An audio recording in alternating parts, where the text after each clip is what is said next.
Hi guys, this is Diane Hogarth here, Millionaire Mom. I'm just showing you today how to transfer a funnel that you have made that you would like to share with your team. Or this one I've actually got from the great Liam himself. So he's got a funnel with 30 emails, 33 emails. All you do is make a copy, so you duplicate. If you don't make a copy, it will disappear forever.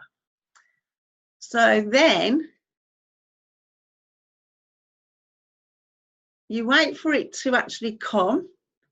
Then you can publish it if you want. Transfer, name, put the email of the person that you want to transfer it. Say if it's John Smith, you put johnsmith@gmail.com. It's got to be the email that they logged into builderall with. So that's one top tip for today. See you on the next one. Bye.